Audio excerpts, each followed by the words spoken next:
Hello everyone and welcome to another video. Today we look at this, a very iconic weapon from the 19th century. Not only is it iconic, it's also a staple, I would say, in most collections, and it's ubiquitous in the antiques and collectors market. So whether you're a beginner collector or a very experienced one, it's very likely that you have handled, owned, or still own a bunch of these. So what we're talking about, this is the Sabre Briquet, by the way, is a weapon that is not a gentleman's weapon, it's for the troop. It's a weapon that has a non-flashy history, usually. It doesn't have a lot of gilding, there's no etchings or fancy decorations. It's a mass-produced sword meant to be used both as a weapon and as a tool. But it's still a very interesting weapon, and this is because it was produced in such high numbers and in so many variations for armies all across Europe that it can often be a rather difficult and time-consuming and uncertain task to try and pinpoint what, or to conclusively identify what a specific briquet is. Sometimes you get lucky and you have French versions, which are the original briquet, which have very recognizable markings and are kind of easy to identify.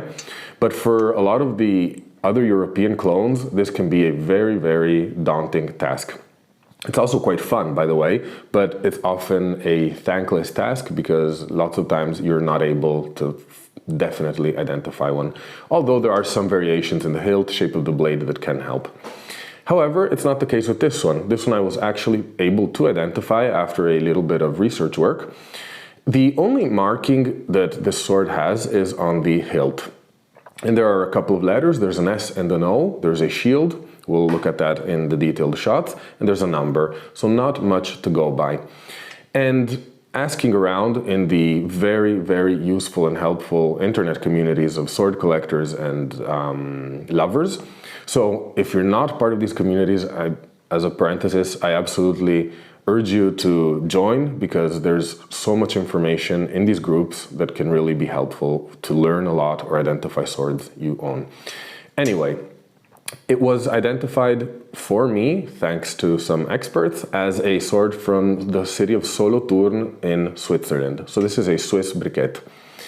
Solothurn is a small town, but it's also relatively important because it's the capital of its own canton, so the canton of Solothurn. And it's slightly south of Basel, so we're talking about the tip of Switzerland that's wedged in between France and Germany, so kind of a strategic area. And one of the people that suggested this may be a sword from Solothurn also suggested which I'm very thankful for the suggestion, to get in touch with the local weapons museum, which is called Alter Zeughaus, if I'm not pronouncing it incorrectly. It's a military museum, or they have a big collection of weapons and armor.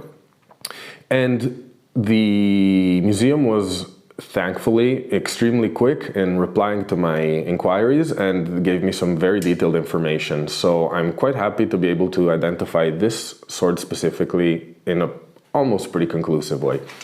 So this is a briquet for the Swiss army.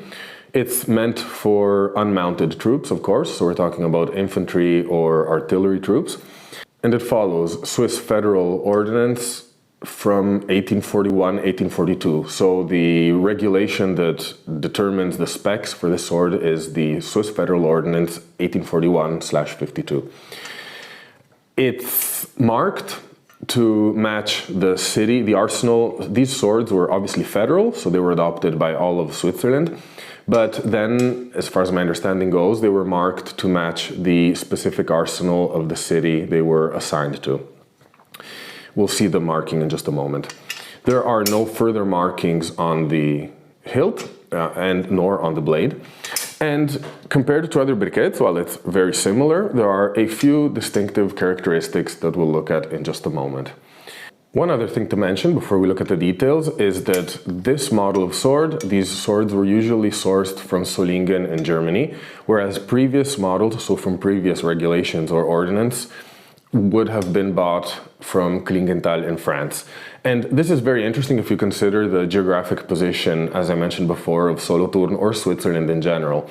So we're talking about an area that can have easy access to both the biggest weapons producers or metalwork facilities in Europe during the 19th century. So a quite fortunate position, I suppose, to be in.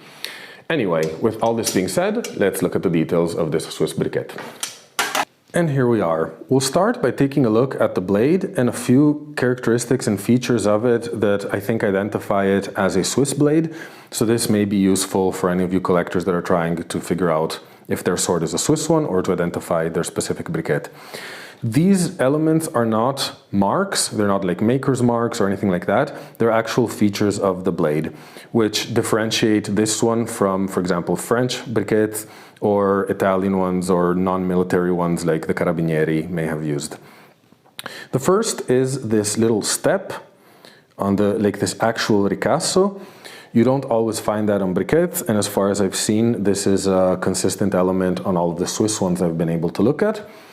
The second, and maybe most relevant, or most recognizable perhaps, is this false edge you see here.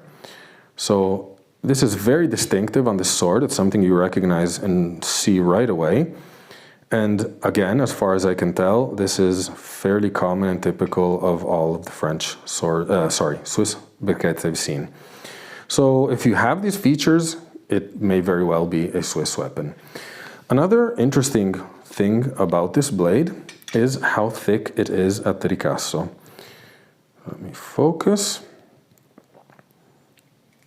Let me focus. There we go.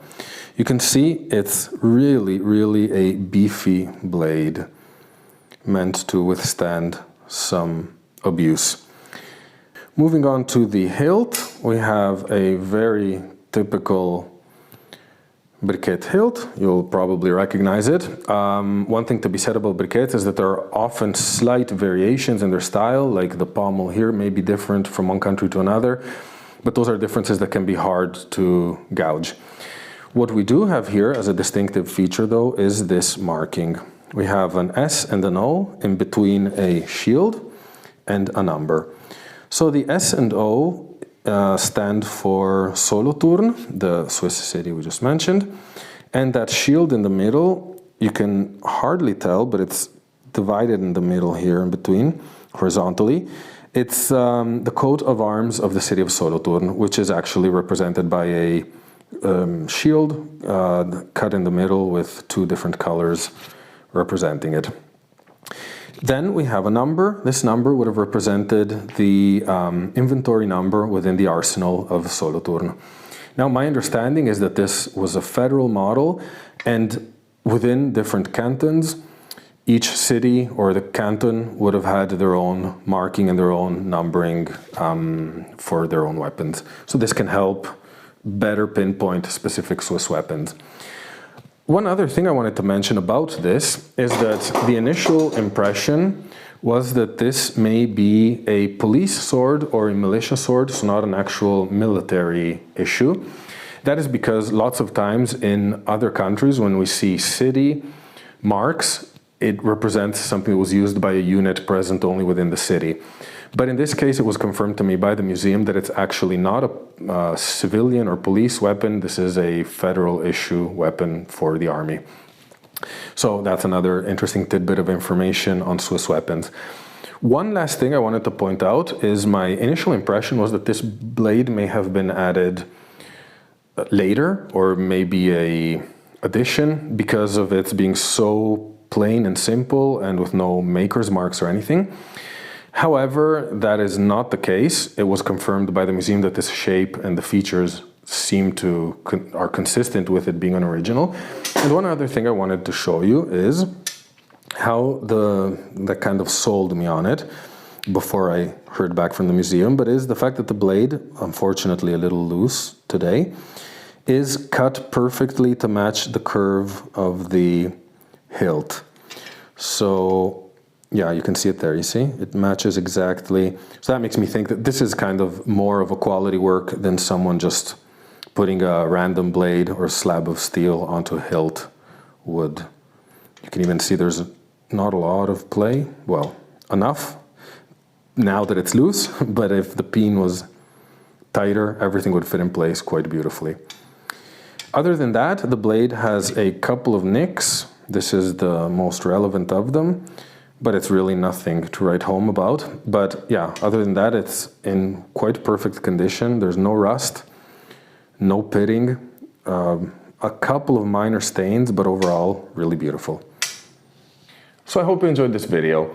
I know the briquet is a bit of a trite topic. Oftentimes people think they've seen it, they know it, and don't need to know more about it. But I find that not to be the case. There are so many of these that cannot be identified, or kind of mysterious configurations of blade, hilt, and a lot of these obviously are Franken swords that have been reassembled later on, but there's still a lot of very interesting variety in the world of briquets. To the point, I wouldn't be surprised if someone collected exclusively these kinds of swords. One more point I wanted to mention, especially if you're beginning your collecting experience, is, as I mentioned earlier, contacting people in Facebook groups or Reddit or Discord or wherever your sword community is a invaluable tool. However, don't be afraid to contact museums too. Lots of times there's a certain shyness or fear perhaps in the idea of getting in touch with curators or a department in a museum. However, in my experience, which granted is not extensive, but there is a little bit of contacting professionals in museums, I've always found them to be extremely helpful and willing to provide any information they can. They are the experts, they have access to the originals, they have access to documentation, so many times they can be an invaluable source of information for your research. Anyway, with that being said, I'll see you soon with another sword video. I hope you enjoyed this one. Thank you for watching.